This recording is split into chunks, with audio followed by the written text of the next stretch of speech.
come now to speak of the grace of the Son. For as the Father putteth forth his grace in the saving of the sinner, so doth the Son put forth his.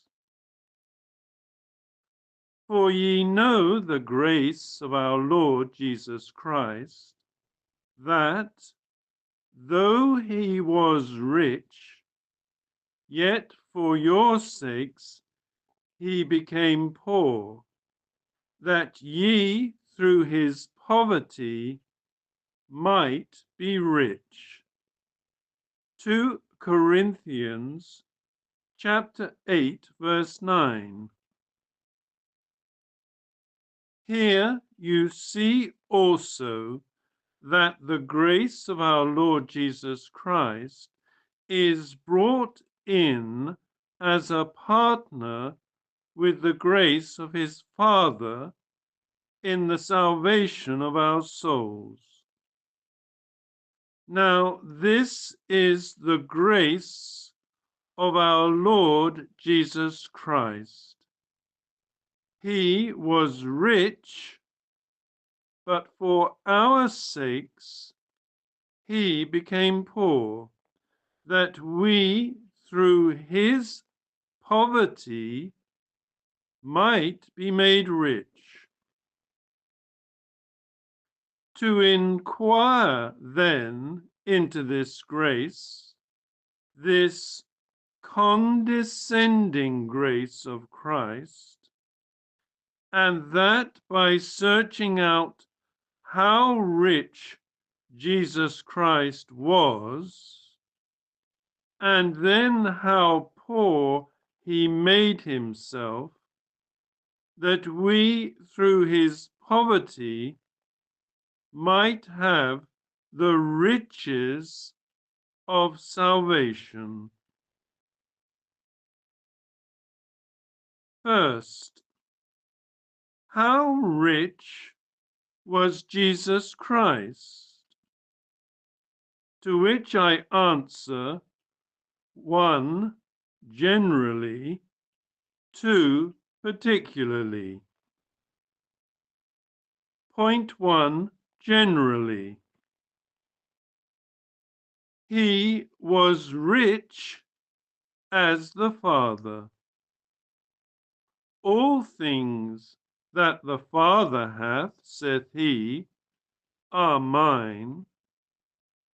Jesus Christ is the Lord of all, God over all, blessed forever. He thought it not robbery to be equal with God, being naturally and eternally God as the Father, but of his Godhead he could not strip himself. John chapter 10, verse 30. John chapter 16, verse 15. Acts chapter 10, verse 36. Philippians chapter 2, verse 6. Romans chapter 9, verses 4 and 5. Point number 2, particularly. Jesus Christ had glory with the Father, yea, a manifold glory with him, which he stripped himself of. Point number 1, he had the glory of dominion. He was Lord of all the creatures. They were under him upon a double account. A, as he was their creator, Colossians chapter 1, verse 16, B, as he was made the heir of God, Hebrews chapter 1, verse 2. Point number 2, therefore the glory of worship, reverence, and fear from all creatures was due unto him. The worship, obedience, subjection, and service of angels were due unto him. The fear, honor, and glory of kings and princes and judges of the earth were due unto him. The obedience of the sun, moon, stars, clouds, and all vapors were due unto him.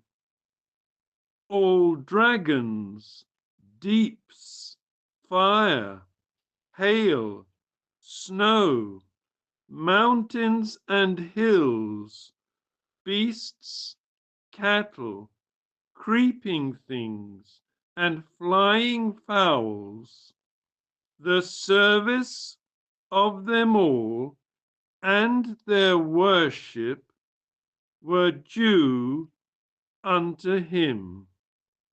Psalm 148. Point number 3. The glory of the heavens themselves was due unto him. In a word, heaven and earth were his. Point number 4. But above all, the glory of communion with his Father was his. I say, the glory of that unspeakable communion that he had with the Father before his incarnation, which alone was worth 10,000 worlds, that was ever his. Point number 5. But again, as Jesus Christ was possessed with this, so besides he was Lord of life. This glory also was Jesus Christ's. In him was life. Therefore he is called the Prince of it, because it was in him originally, as in the Father. Acts chapter 3, verse 15. He gave to all life and breath and all things, angels, men, beasts, they had all their life from him. Point number 6. Again, as he was Lord of glory and Prince of life, so he was also Prince of peace. Isaiah chapter 9, verse 6. And by him was maintained that harmony and goodly order which were among things in heaven and things on earth. take things briefly in these few particulars. Point A, the heavens were his, and he made them. Point B, angels were his, and he made them. Point C, the earth was his, and he made it. Point D, man was his, and he made him.